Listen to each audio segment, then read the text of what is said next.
Today we have the 2024 Infiniti QX60 all-wheel drive autograph. So this is the top tier trim from Infiniti for the QX60 in the all-wheel drive platform. So we're gonna see where this stacks up, especially in this price range. As it sits right now, delivered, the MSRP on this is $69,000. It's a lot of money. So we're gonna jump into this today and see what this has to offer and see what makes it worth that nearly $70,000 price tag.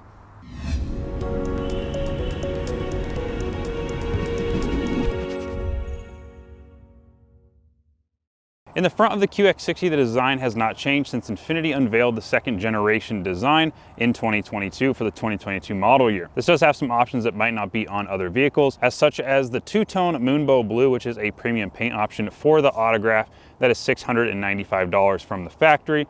Another option on the front end that we have is this illuminated Infiniti logo right here, and that is a $455 option. Other than that, we have some pretty standard stuff. Nice gloss black grille here, large grille, wide as well as tall, makes it look like a very aggressive front end.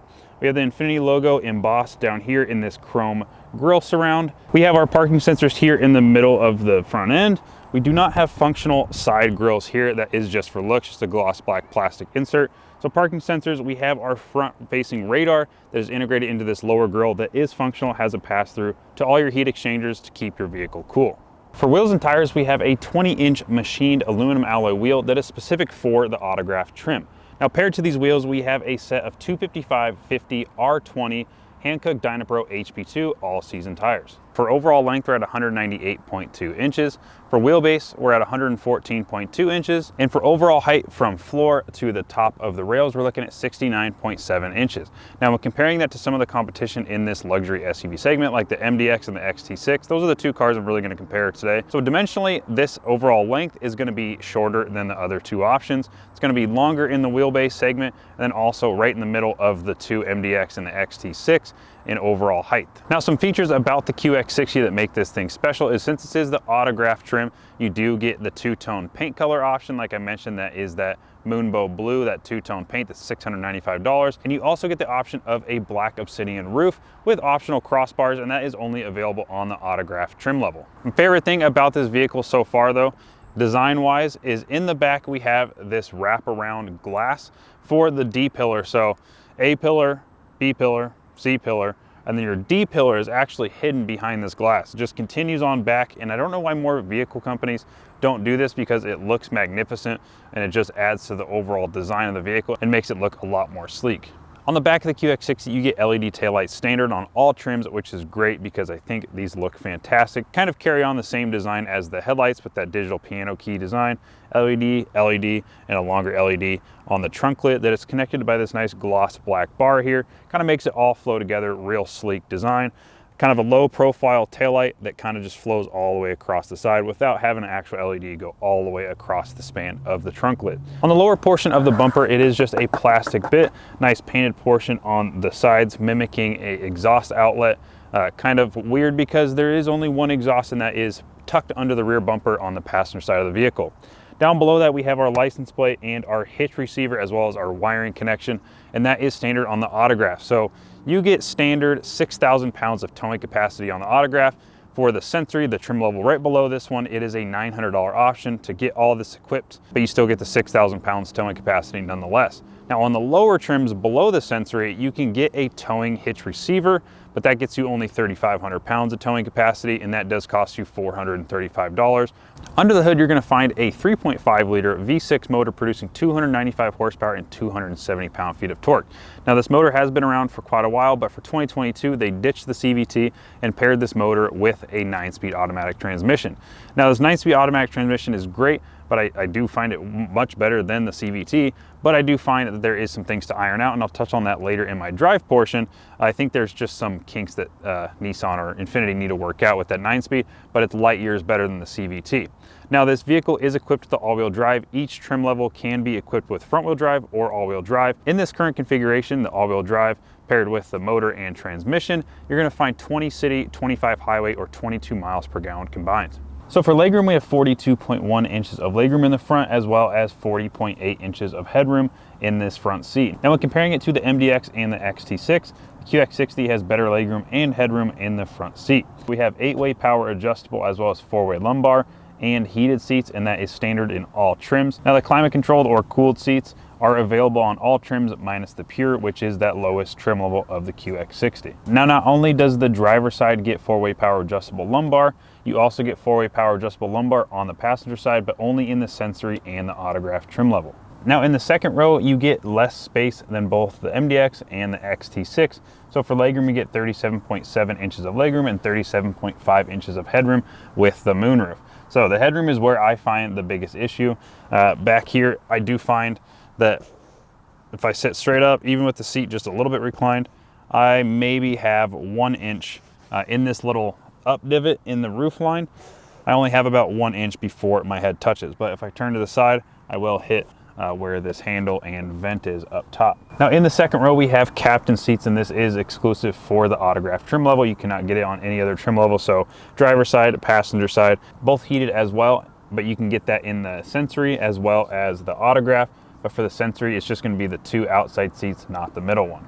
Since we have the captain seats in the middle, we have a nice little cubby.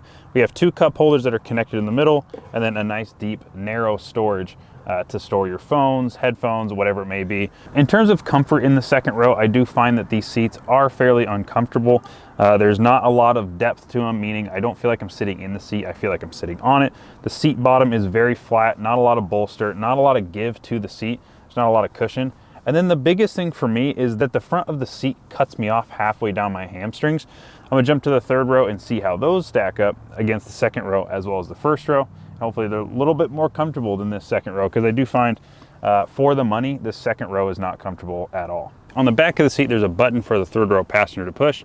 You push that and that jumps up like that. So I can go ahead and hop in, and that goes right back down to where it was. Now in a pinch, you definitely could sit back here. It is doable, definitely not the most comfortable. I am fully back in the seat. My knees are buried into the back of the second row. My feet are pushed together, shoved into the very small opening underneath the seat, and my head is not gonna fit back here. It's just, unfortunately, I'm a little bit too big for this third row seating. So to get into your rear cargo area of your QX60, if it is the Autograph or Sensory trim level, you wave your foot underneath. Let's try that again. And that just pops right open automatically. And you can just close it again with this button up top here. Now in the rear cargo area of your QX60, you're gonna find a couple of different little cubbies. You lift up the floor and you have a nice wide area to store things, as well as you pop this up and you have your jack for changing your spare tire. That is underneath here, your spare tire, full size, underneath your jack inside this little storage cubby. And then to put this back on, just slide it right back on and it pops in there nicely. We have a 12-volt charger on the driver's side, as well as just some different things like different latch points as well as hooks as well. Now talking about capacity, behind the third row, you have 14.5 cubic feet of storage. And if you fold those seats down behind the second row, you have 41.6 cubic feet of storage. And then if you fold down the second row, the captain seats that are on this Autograph, you fold down the captain seats, and then behind the first row, you have 75.4 cubic feet of max storage capacity. That's a lot of storage capacity, although it is beat out by the XT6 in this luxury SUV segment that has 78.7 cubic feet of max capacity. Now, when you fold these seats down, you can go ahead and pull that lever right there. Fold relatively flat. There's a couple degrees of incline, not perfectly flat by any means, but it is going to do the job nonetheless. Now, if you want to return those, you can go ahead and press this button. We have powered return 60/40 rear seats, and those power return seats are standard on the Sensory and the Autograph trim levels. Hopping in the driver's seat of the QX60, the first thing I want to point out is the performance of the vehicle. This does have the standard 3.5 liter V6 that comes in all trims of the QX60. And I'm gonna jump on this freeway right here. I'm gonna jump on it. 5,000 RPM, 6,000. Shifts at about 6250. And we are up to speed, no problem. It's about 75 miles an hour right there. Just getting to the speed of traffic, no problem for this motor. Now, when I tested this on my own, 0 to 60, I rated it at 7.2 seconds. And that is in sport mode on dry pavement on a little bit of a warmer day. The other day I tested it and there was maybe a little bit of moisture on the ground. It was a lot colder and I was not in sport mode, and I got around 7.4, 7.5. So I'd say mid 7 seconds is going to be a pretty consistent 0 to 60 number for you. But this 3.5 liter V6 definitely feels peppy. In terms of performance, though, I do find that the transmission is the biggest holdback of this powertrain, and the reason I say that is it's the ZF transmission that Nissan has used before. It is a 9-speed transmission, and that 9-speed is new for the second generation of QX60. Before they had the CVT transmission, although I am glad they got rid of the CVT transmission, I do find that this 9-speed can be very jerky at times and definitely not the smoothest. Biggest place that I see issues with the transmission is coming around a corner. As you're slowing down, come around a corner and you try to gradually apply throttle out of it, there's almost like a dead spot, and it just doesn't give you any power, and then all of a sudden it'll downshift and kind of bang into a gear, and it's just super jerky, not a smooth experience. And if you do have passengers, it definitely makes it feel like you are driving aggressively. Let's say you have your mom, your dad, your girlfriend, boyfriend, whatever it is, they're gonna say something if you come around a corner like that and just bangs a gear like that, because they're gonna think you're flooring it, but you're not. So I do find that this transmission can be kind of clunky at times, although it does drive super nice. When you are accelerating, it shifts very smoothly and right where you'd want it, and that portion of it's not too bad. It might just be a tuning thing for the transmission, a tuning issue. But with that being said, it is an issue nonetheless. A biggest hiccup with this powertrain is the transmission, in my opinion. It just needs a little bit of ironing out. Other than that, it's not too bad. Now, we talked about the performance accelerating. Let's talk about decelerating and talk about the braking. So in terms of braking, I do find that the Infiniti lineup does use their brakes very well. And what I mean by that is sometimes with these Japanese brands, they can have a very touchy, very sensitive brake pedal feel. And with this Infiniti, and it has changed. I used to actually work for Infiniti. I used to be a lot porter way back in the day. One thing I noticed about some of those cars is the brakes were just super, super touchy. Like you barely touch the brake pedal and it initiate the brakes almost in a harsh manner. So they've definitely improved over the years on the braking feel. Braking performance, if you are driving spiritedly and you're going into a corner, you're just wanting to come to a complete stop, the brakes are going to stop you no problem. You're going to feel very confident. Very linear brake pedal pressure is needed to get the car to a complete stop, so it's a really nice feel. You don't feel very disconnected from the braking of the vehicle. Sometimes cars have a little bit of a disconnect in the pedal where it's so computerized that you don't feel like you are controlling it. It's more of a suggestion and the computer figures it out from there. This one definitely feels like you are controlling the braking, which is a nice thing to have. For braking performance numbers wise, it stops from 70 to 0 in 171 feet. Combining the numbers and how the braking actually feels, I definitely think this vehicle ranks up there with some of the better non-performance oriented SUVs for just overall brake feel. There is nothing about the braking that I would change. I do find that it is adequate for your everyday driving. Sometimes if you want to get crazy and go hard on the brakes, or let's say a deer runs out in front of your car, you're going to feel confident in braking real hard. So for handling, I'm putting it at a C+. Now, why is it a C+? I do find that the handling is fairly good for how big this SUV is. This is a fairly large bodied vehicle, so handling definitely isn't going to be like the first thing on your list when you are searching for a luxury SUV. But if you are, handling is adequate in this. Coming around a corner, you feel confident. You feel the body roll, but it doesn't feel out of control. I don't feel any understeer, any oversteer. Just feels confident. If you do, like, obviously throw it into a corner really hard like you would any other sports car, you're going to feel the limits of what a 3-row luxury SUV is going to do. So in terms of ride quality, so overall ride quality, I'm going to put this at a B+, and that's a pretty high score, but it rides really well. It feels very planted, it feels heavy, and you do not feel like it's persuaded by anything in the road. Here in the Northwest, we have a lot of ruts and a lot of divots and cracks and grooves in the road just because of our weather change. Like right now, we were just 80 degrees last week and we were almost freezing this morning.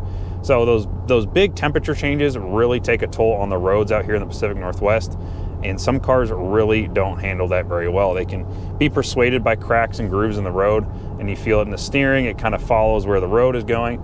This does have all-season tires on it, so that is actually going to help in some situations for overall ride quality, just because it does have a little bit more meat on the tire to dampen the road noise and the road surface. So good job, Infiniti. When you're searching for a luxury SUV, one of the main things you're gonna be looking for is what is the quietest interior cabin noise in your vehicle, right? You don't want a loud car loud SUV if you're looking for a luxury vehicle. So I think Infiniti handled it very well. I don't know if it's the sound deadening, just the materials they use to build the door panels, the floors, whatever it may be. The interior cabin noise is very good, or the lack of cabin noise is very good. Driving it for about a week, I still feel the same way. It is not just a first impression type thing. I do feel the same way. I am impressed by the lack of interior cabin noise. And for decibel readings, cruising at 50 miles an hour, I read 60 decibels for your ambient noise. Your max ambient noise was 60 to 61 decibels. Now this engine does rev out real nicely to 6,500 RPM, really 6,250, but sometimes it will allow you to go all the way to 6,500. So the engine revs fairly high for what it is, but you don't get too much of that engine noise inside the cabin. So for fuel economy, the QX60 gets 22 miles per gallon combined, and that might not sound too great, especially nowadays where we have hybrids and electric vehicles and all that stuff. But when you compare it to some competitors like the MDX and the XT6 from Cadillac, actually just inching out both those vehicles. The MDX gets 19 miles per gallon combined, then the XT6 gets 21 miles per gallon combined. So this vehicle getting 22 miles per gallon combined is actually the better of the three. From the time I filmed the main video to now, there has been the release of the 2025 model year. Not a lot has changed in terms of what the vehicle has to offer, except for one major change, and that's going to be the engine under the hood. Now, it used to be a 3.5 liter V6 producing 295 horsepower paired to a 9-speed, but that has been replaced with the QX50 engine. That is a 2-liter turbocharged 4-cylinder, and that produces less horsepower but more torque at 286 pound-feet. That paired to a 9-speed will get you a little bit better economy than that 3.5 did, so it is a little bit of an upgrade. Although it does have less horsepower, I think it's going to be a little bit peppier of an engine thanks to that more torque. But let's talk about pricing of the QX60. So for 2025, we're looking at a low $50,000 entry price for the pure front-wheel drive. Now, if you wanted to go for the top trim, the Autograph all-wheel drive, you're going to be looking at the low $70,000 mark. Now, it's going to offer a lot of luxury and standard technology, but how does it compare to some of the other competitors in this segment, such as the Cadillac XT6, the Acura MDX, or even the Volvo XC90, and a more expensive top end with the Audi Q7? Starting with the XT6, the cheapest is going to be $50,000 for a luxury front-wheel drive version. And then once you go to the top trims, such as the Sport all-wheel drive with all of the packages included, you're looking at the low $80,000 range. So quite a bit more expensive than what the QX60, but it has a lot of options and different things that you can equip to the vehicle that make it more sporty than the QX60. Although I think the XT6 is a little bit better looking on the exterior, on the interior, the QX60 has quite the one up on the XT6. The semi-annealing leather is going to be quilted. You have a fully digital dash, heated and ventilated seats, as well as a heated steering wheel. You have an infotainment system that's user-friendly and easy to use, as well as just having a very well fit and finish, very well put together interior for the money. The bargain that you're getting out of the QX60 is second to none. Now, the XT6 still offers quite a bit of technology. Now, you can equip it with that Super Cruise or even the night vision, crazy sound systems, whatever it may be. You can also get semi-annealing leather. It will not be quilted. So there's still luxury to be had in the Cadillac, but for the money, the QX60 offers a better bargain. Now, in terms of economy, the QX60 has a one-up as well. With that new 2-liter that is under the hood for the 2025, it goes up from 22 to 24 miles per gallon combined. And what you're getting in the Cadillac is only going to be 20 miles per gallon combined for what you are getting. Now, handling and how it rides on the road, neither one offer air suspension, but the Cadillac does offer the option for performance suspension and those Brembo brakes. So if you're someone that wants luxury as well as performance handling or performance aspects, the Cadillac will be a better option as it does offer those things to the end buyer. Now, the Acura MDX has a fairly similar starting price as the QX60 at $52,000, and that is going to be for a front-wheel drive variant that's 290 horsepower with the 3.5 liter V6. Now, when you go up to the top trim, you're looking at just below $80,000 with all options included. That's going to be an all-wheel drive trim with a different powertrain that gives you 355 horsepower, and that's a 3-liter turbocharged engine, and that is going to have the SH all-wheel drive, which is arguably one of the best all-wheel drives found in SUVs and cars nowadays, and that's the super handling from Acura. Now, for the MDX, however, I do find the QX60 to be just a tad bit more attractive on the exterior. On the interior, it's about the same in terms of fully digital dash, the infotainment system, the speaker systems. They're both fairly similar in what you get as standard. Now, comfort, I'm going to give it to the QX60. The semi-annealing quilted leather is very plush, super soft, and I think for the money, you really can't beat it, whether you go for the MDX, the XT6, or even the XC90. Now, however, the XC90 does offer quite a few more things that I'll talk about here in just a second. Someone that is going to be planning on those longer road trips, the MDX might be the better option due to the fact that it does offer that optional air suspension, so that will have a plusher, more adjustable ride than what you're going to find in the QX60. In economy is fairly comparable between the two at 24 combined in the QX60 and 23 combined in the MDX. Now let's talk about the XC90, as it does have a more expensive starting price with the lowest trim starting at around $60,000. Now it's going to be for a core B5 247 horsepower. That's going to get you decent economy, as it is a mild hybrid at 26 miles per gallon combined. But when you go to that top trim, the Ultra B6 trim, and that's going to be around the mid $80,000 mark, $85,000, $86,000 with all options and destination included. You have available air suspension, better economy than the other vehicles, and available front massage seats. The XC90 is going to have the one-up on the QX60 in many of these categories. The only category that doesn't have the one-up on the QX60 is the pricing. Due to the fact that it is quite a bit more expensive even at the base all the way up to the top trim, you're looking at a lot more money. But if you are going to be looking in the luxury department, whether it's Volvo or you go for the German route in terms of BMW, Audi, or even Mercedes, I think that Volvo has a lot to offer. Exterior styling is a lot more mature looking than the QX60. The interior has a lot more options like massage seats or a 19-speaker Bauer & Wilkins sound system. You have a fully digital dash, heads-up display, a nice infotainment system that's well integrated into the dashboard. But in terms of pricing, that's where the QX60 starts to shine. Due to the fact that it's a lot cheaper than the XC90, you're getting a lot more for your money, or I guess a lot better of a bargain than what you're going to find in the Volvo. But again, if you are looking in that luxury or you need options like massage seats or a high-end speaker system, the Volvo will be able to offer that to you. Although there's lots of vehicles within the segment that have a lot to offer, I think the QX60 offers some of the best bargain. Now what you're getting is lots of luxury materials, fit and finish, technology availability, as well as that 2-liter turbo being under the hood instead of the 3.5. It's going to offer better economy, a little bit more torque, and it's going to feel a little bit more peppy when paired to that 9-speed automatic. Now that was going to be one of my biggest complaints, was the feel of the engine, but now that is not on the books. So I would say that this is a fantastic vehicle to choose. If you are looking in this segment, go down to the dealerships, put your butt in the seat, touch the materials, see how it drives, and see for yourself which vehicle feels best to you. Because on paper, a lot of these vehicles offer very similar things, whether it's horsepower, available technology, safety features, things of that nature. But once you sit in the vehicle, you really start to see which vehicle is right for you. Me personally, the exterior design isn't as attractive as some of the other competitors like I've talked about, but I want to see what you guys have to say. So leave those comments down below, but that is going to do it for my time with the QX60. It's been a fun time. I love this vehicle and it offers a great bargain for that end buyer. So go down to the dealership, see if this is right for you, or see if one of the competitors might be a better option. My name is Nick with the Auto Buyer's Guide. Until the next video, I'll see you guys then.